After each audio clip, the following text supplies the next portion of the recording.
What up, Poppin' T fam? It's your host, Poppin' T. As usual, Poppin' T. Once again, got a different cup today. Never Just, tea. yeah, it's never tea. It's just always water. But gotta But sell the brand. yeah. So Pop, let us know, man. What's the tea for today? Um, there's not much going on around the league right now, but Ravens did just make a signing. Deontay Hardy, from the Yeah, Bills. He is like kick return, punt return specialist. I assume that's to replace Devin Duvernay, who left for the Jacksonville Jaguars. Kind of interesting to me. I guess it's some competition for Tylan Wallace, but I thought for sure that was going to be Tylan's job going forward. And I agree. I wasn't too upset about it after that Rams game last year. But he's a Maryland kid. Deontay Hardy is went to Archbishop Curley, team that we played many times, or at least I played many times in middle school at least. I don't remember if we played them in high school, but They were B division. yeah, just a small signing that we made. Um, keep that special teams, which John Harbaugh excels in, humming at the pace that he wants it. So don't hate the move at all. Yeah, it's only a 1 year, $1.3 million deal. Like you said, maybe just some competition for Thailand. With these new kickoff rules. So maybe they're just getting a guy in there that's been an All-Pro. It was a few years ago, more than a few. I think it was 2019. Um, but we'll see what happens. Maybe get some, reps at wide receiver because the room is looking kind of scarce right now. Yeah, So but I don't I mind it. expect them to address that position in the draft. Maybe not the I first hope so. round, but in the second or third, I would love to see a wide receiver go off the board, especially considering how stacked this class is. 100%. I don't really think we have an option not to. So Yeah, they'll take a swing for sure. would not hate it at all. Well, let's get right into it with our favorite division in football, the AFC North. Our favorite and our least favorite. The big hitters. Yeah, probably the most competitive division in football and the division that holds our Baltimore Ravens. The reason why many of you are probably listening to this episode is for the Ravens. Should we get into the Ravens right away or should we talk about the other teams first? Let's start with the best. Start with the Ravens. All right, let's start with the Ravens. So this is our sign, draft series, our RSD series, if that wasn't already clear. So I'm gonna get right into it with the re-signing that I like the best, and I really feel like there's only one answer to that question, and that's Justin Madubuike, Matabeast. He earned his contract. It was what was it, 4 years, 98 mil. Yep. Um, 13 sacks last season, just was our best pass rusher by far. I could not see him leaving us. That was a must resign for me going into the offseason. I didn't care who else they re-signed. It was Madubuike and no one else. Can't let your best pass rusher walk out the door, especially in this division with Joe Burrow and I was gonna say the other quarterbacks, but I don't even think they're worth naming. But either way, against Patrick Mahomes and Joe Burrow, you can't let pass rushers walk out the door, especially when you're trying to Yep. compete for a Super Bowl. So I love the signing. And it's even better because they signed him right before Christian Wilkins got his contract, right before Chris Jones got his contract. Everyone was calling it a little bit of an overpay for Madubuike, or at least a lot of people were. But then Chris Jones and Wilkins got their contracts, and it was like, okay, we kind of got him for a steal. So as always, Yeah. good work, EDC. Yeah. Love it. Love it. Love it. Um, when you can generate double digit sacks from the interior, you just can't let that up. It's very hard to replace that. From the edge is different. But when you're facing double teams every play, like you said, just a guy we couldn't let out the building. Is going to do so much for this defense for years to come. Especially with Roquan behind him and Kyle Hamilton behind him. He's going to be a centerpiece. And He's going to help us win games without a doubt. For my signing, just like the re-sign, there's only one answer. King Henry. We all know what Derek can do. I know he's aging. He's over the 2,000, career carry mark. He's one of the few running backs to do that. Has 9.5 career yards, 98 touchdowns. He's a beast. He's going to add so much more to his run game. To me, that's the Ravens saying, like, we messed up in the AFC Championship game. We won't do it again. Um, so having a 6'2" running back that can run downhill, hopefully guys like Zay, Bateman, and another wide receiver can help spread the field. So he's not seeing as many eight-man boxes. Last season, he saw 35% of eight-man boxes on his run plays, which is insane to think about. It is Every crazy. not every play, but 35% of your run plays, like there are eight guys waiting for you to get the ball. Like it just shows how much he brings to the table. Defenses fear him, and he's definitely going to help Lamar out a lot in that backfield. He's still defying odds, defying logic with the fact that he's not really slowing down with age. Sure, there's some regression, but any other back with this amount of tread on the tires should probably be out of the league at this point. So I've seen a lot of players sign with the Ravens that I've just been so excited to watch them play the next season. Like I remember when we signed Earl, I was so excited to watch him as a Raven that next season, and I couldn't wait. I remember being in the airport on the way back from school and seeing the news that Calais Campbell, we traded for Campbell, right?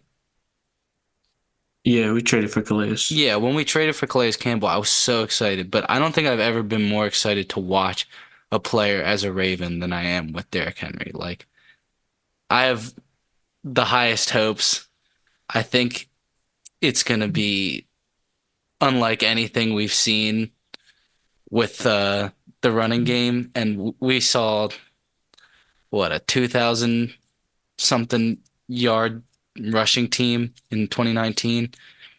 I Yep. mean, I could see Derek going for like 1,200, Lamar going for like nine, and Keaton going for 400, something like that.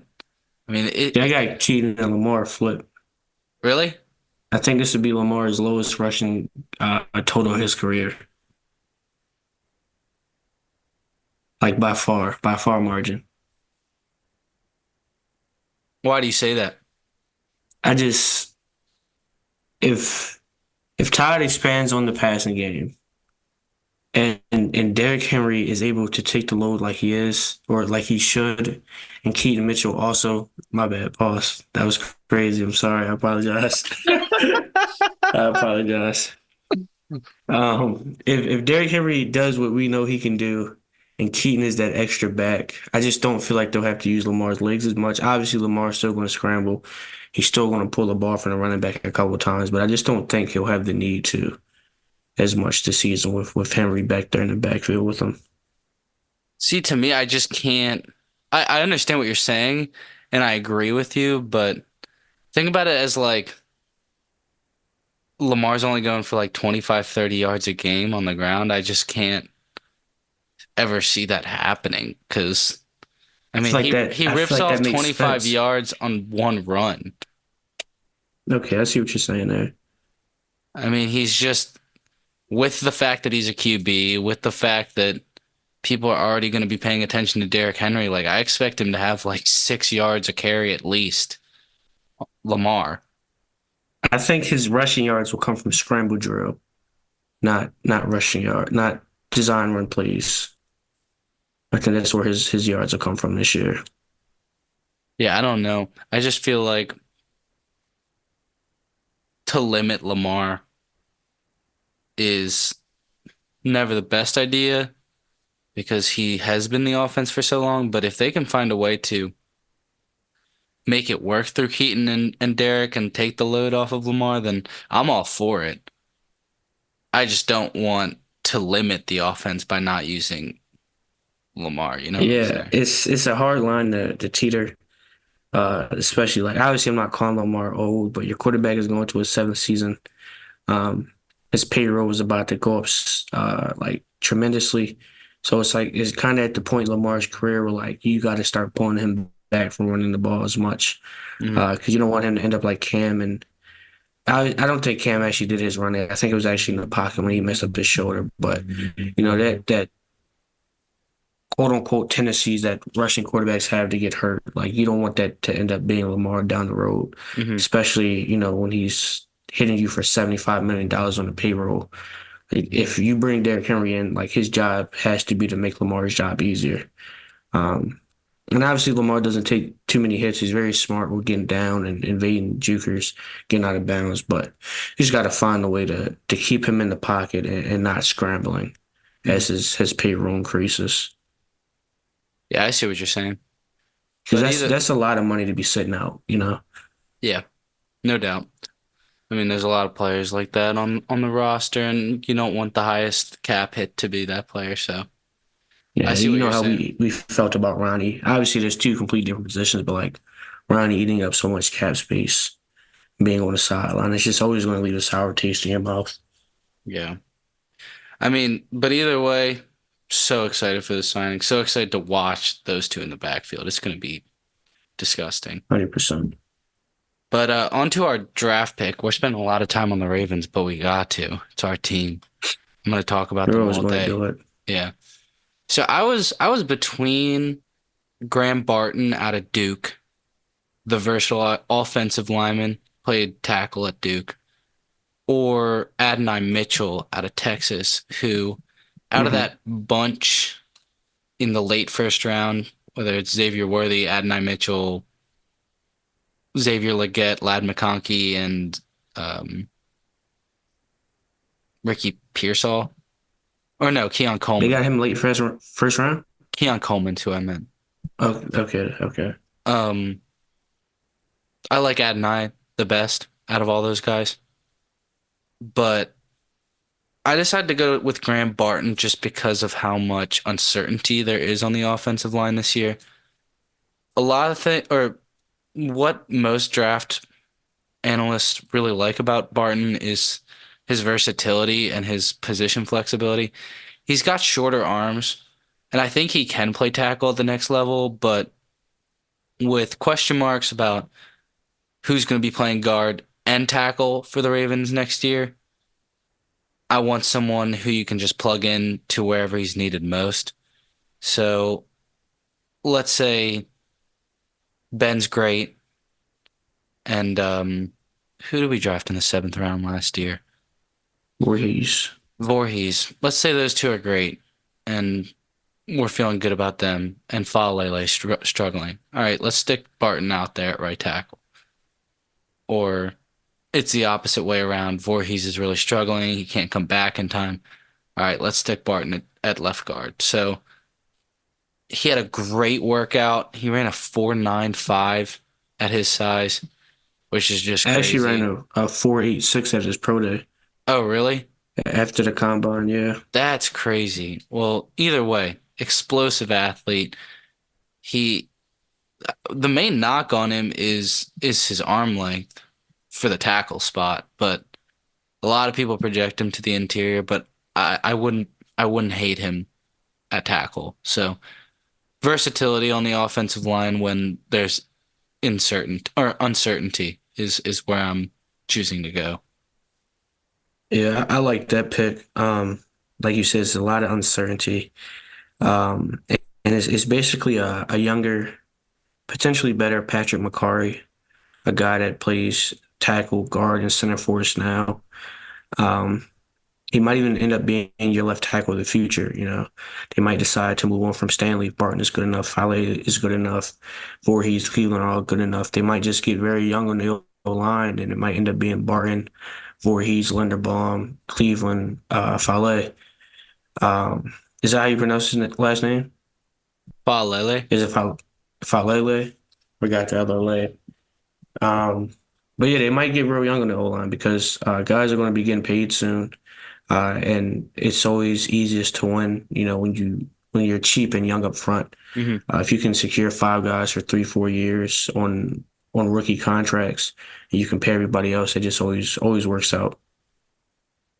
Now, quick Um, question. I know we're wasting a lot of time, but who's that player that if they got drafted at 30, you would just be so mad if they were like if they were upset, like why'd you draft this guy? yeah, reasonably like obviously if we took like a fourth round Cole Strange out of Chattanooga, you're gonna be upset. But who's the player that you're just sour on that's been mocked to us a lot?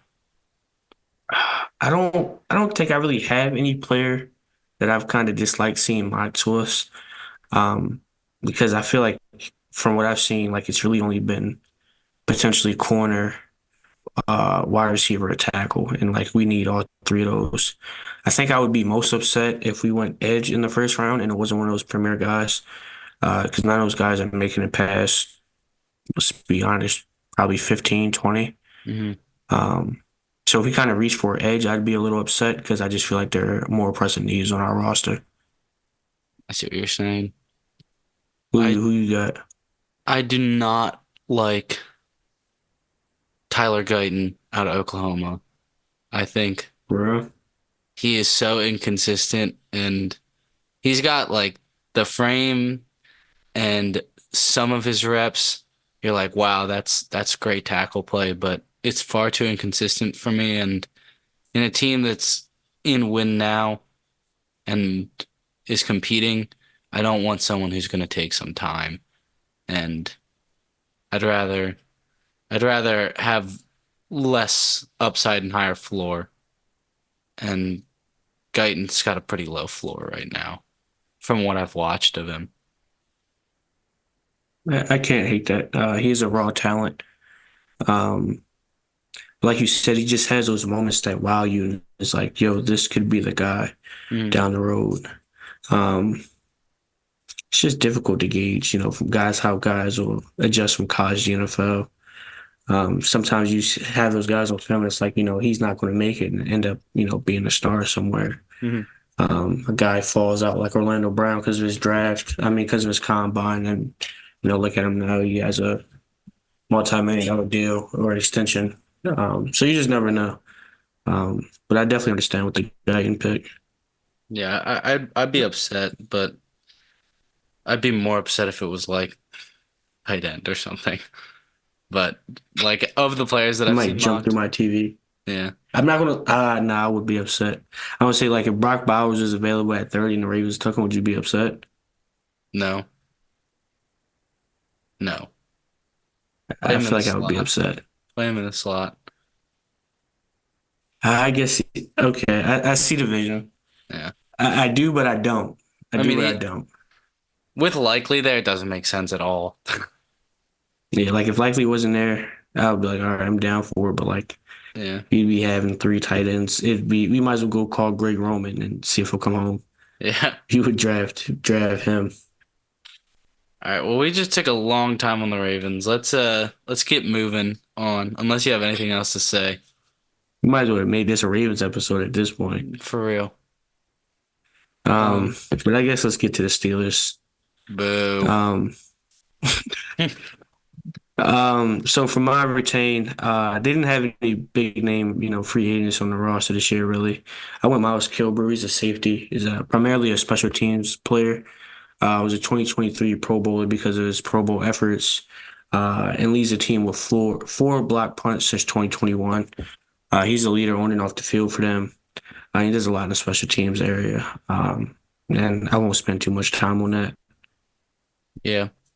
I mean, didn't sound like they had a lot of re-signings to do, and can't hate a Pro Bowler, especially when we talked about special teams last episode and how important it can be. Yeah. Well, my signing, it was tough. I wanted to say Patrick Queen, but I decided to go with Russ just because, I mean, it's just house money with Russ, and because of how cheap it is. I think it was less than $2 million that they're going to be paying him. And I thought he Yeah, I was think it's decent. 1.2. I thought he was decent last year. 3,000 yards, 26 touchdowns, 8 interceptions. I mean, it's nothing It's nothing crazy, but I don't even think Kenny Pickett's thrown 26 touchdowns in his career yet. He hasn't. So it's an upgrade in my opinion. If it doesn't work, cut him, trade him. You got Justin Fields sitting waiting for his shot. So I liked it. I thought it was a good move. Yeah, I'll agree with that being over the PQ move. I think PQ really solidified their defense, but it was their offense that needed help. Um, Actually, I saw that Russell Wilson threw more touchdowns last year than all the Steelers quarterbacks combined. Like they're all suited up and played, which is an insane stat. Um, their passing game was abysmal, except for the one game after they fired their offensive coordinator, and then it went right back to being garbage. Yeah, Like I remember they were celebrating like they had been freed from jail because they had 400 passing yards in a game. Um, and then they still found a way to make the playoffs. I don't know how they keep doing it. Tomlin might be over there doing voodoo or witchcraft. probably. Um, but he's got Russ, so if he can throw 26 and 8 again, they'll see the playoffs again for sure this year. I would think so. Yeah, I think that's without doubt. So for my draft, Steelers hold the 20th pick this year. Um, I got them taking on Marius Mims, tackle out of UGA. Kid is 6'8", 340. Um, a lot of people have question marks about him because he only played one season at UGA. A lot of injuries. So he only ended up playing in 8 games total. He's a mountain of a man. He's a raw talent, but he's very good at taking on bull rush. Just because, like I said, he's a mountain of a human. He's good with repositioning his hands, getting his hands back inside, which is essential at tackle, especially when we playing guys like Myles Garrett, Darius Smith twice a year, Hendrickson and Hubbard twice a year. Um, so like you got to have those guys that can stop the bull rush. It's going to be a project, Steelers fans, but I think he will be worth it in the end. I'd be so upset if they got Mims. I won't lie. I I I think he's would going to be good. if he fell to 30, I would sprint that pick in. I feel like he's what Tyler Guyton wants to be because when you watch Mims' tape, you don't see a lot of inconsistency. There's not enough. Yeah, it's just small sample size is the problem with him. Exactly.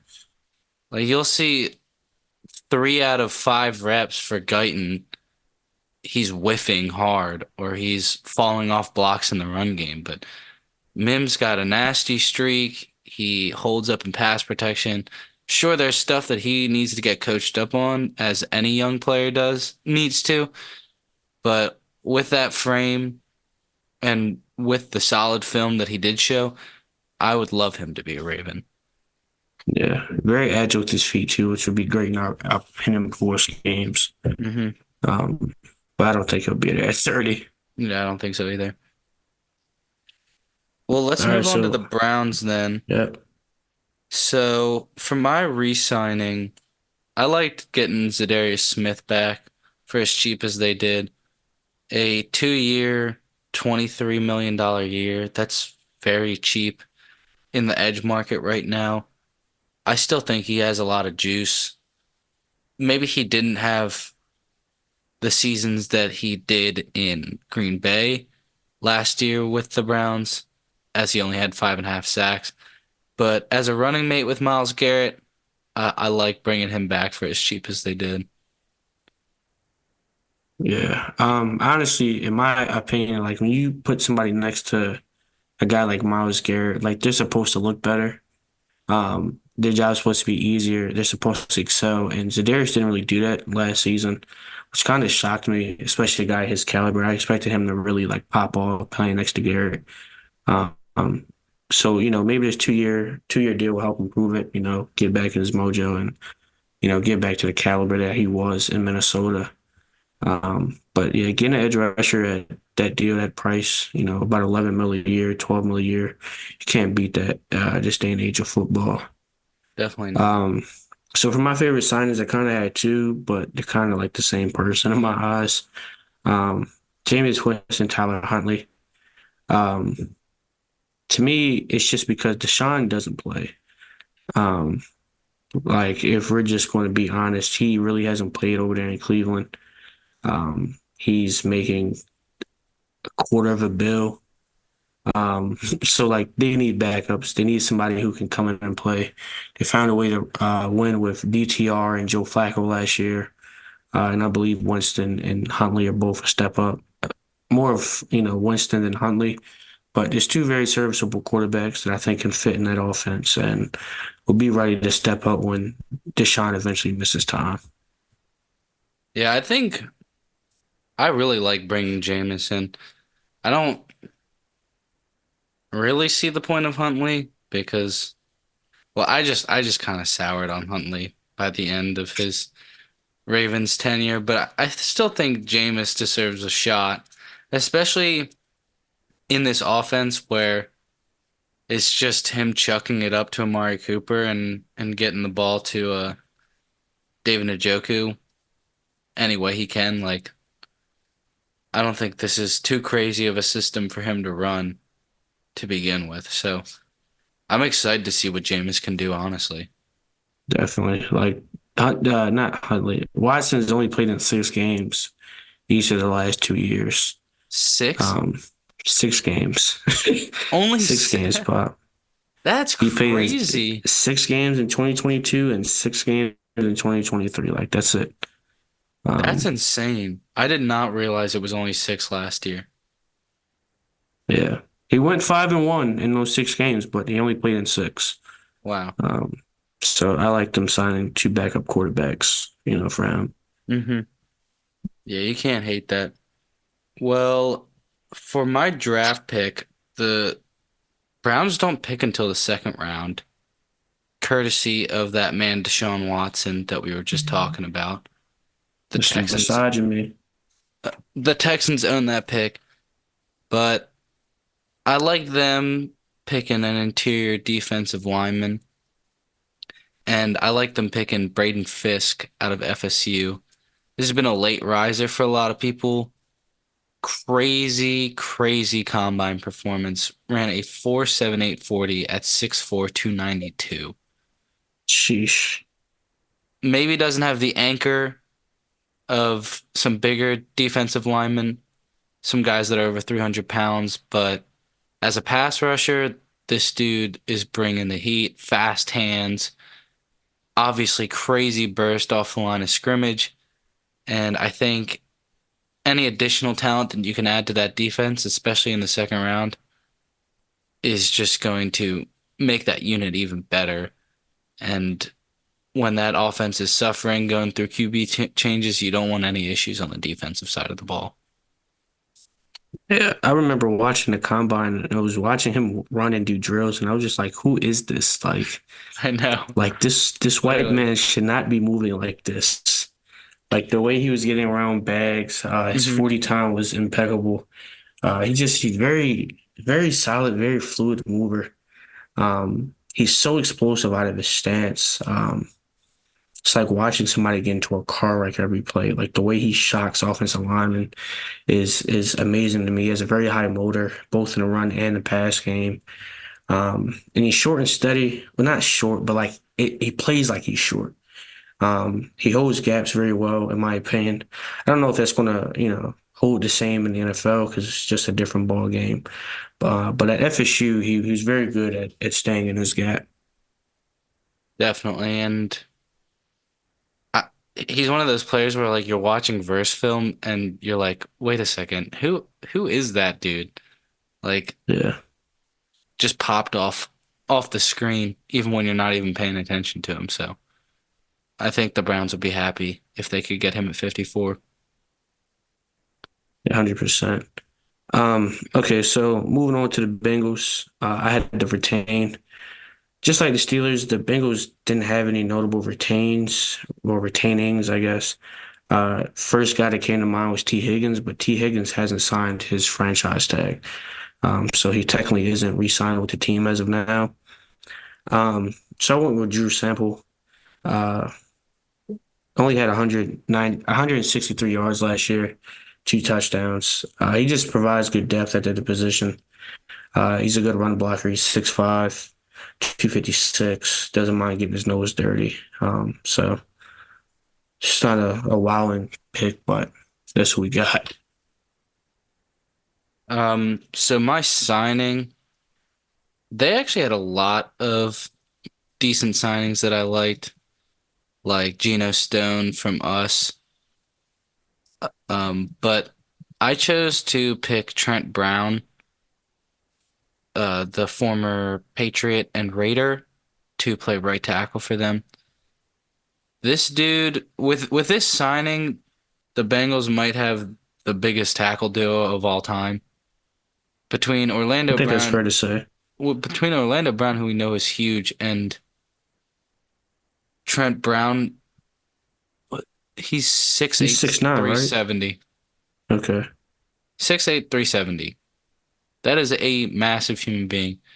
And obviously the Bengals have had some major offensive line issues since Joe Burrow has gotten to Cincinnati, even before that. And so I think solidifying both bookends is a great move. What do you think his McDonald's order is? Probably what I ordered in high school. What'd you get? Big Mac 20 piece, um, a large fry, and an apple pie. I know y'all can't see Poppy, but he was just salivating for a moment. Like he fully just closed his eyes and leaned back in the chair. I'm not joking with y'all. I am 100% serious. Like he just closed his eyes and was licking his lips as he recalled his order from McDonald's. So greedy. Big Mac. Said, over there getting hungry. Like the clouds above my head. Like the items are going across the screen. Patrick. Yeah, I got him more for that, bro. I got him at least 2 Big Macs. probably. I mean, Like 2 Big Macs, 20 piece, a large fry, 2 apple pies, a large Sprite, no ice, and a McFlurry. he's got that spicy Sprite too.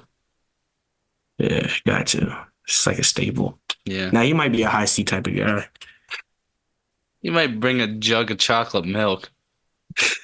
Him or Badland Chugs, who you got? I mean, Badland's the GOAT, so I don't want to disrespect him, but if there's any human being on the planet that can go toe to toe with Badland Chugs, it's Trent Brown. I think he's giving him a run for his money for sure. He's gonna have him Badland sweating for sure. I know. He just He, looks he's like he never had to devoured face someone Babs. like that. Never seen real adversity in his life. Exactly. Guy like Trent Brown. Jeez, man. Um, so for my draft, I was just looking at pictures of Trent Brown, bro. It's just like Jesus. He is a This massive this human. this don't even look right.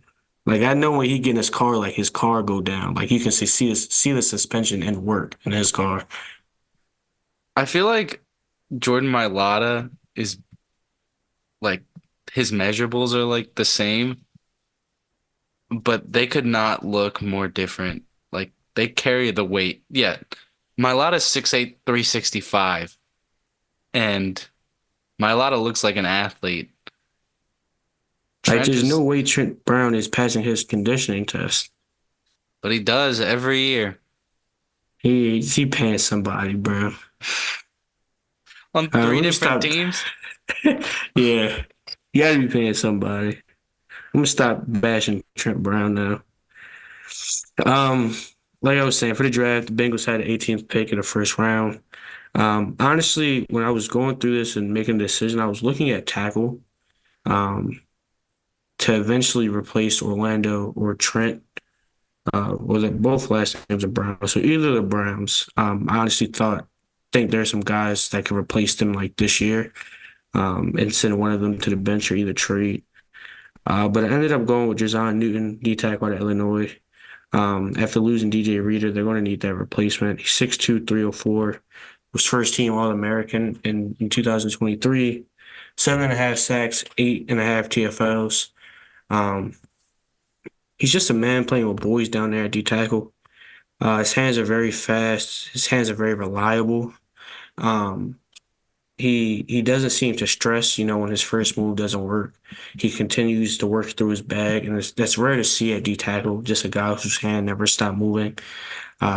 He's very quick laterally. So for stunt games, twist game, linebacker blitzes, like he's always, disrupting the play, disrupting the guard, disrupting the tackle like he should.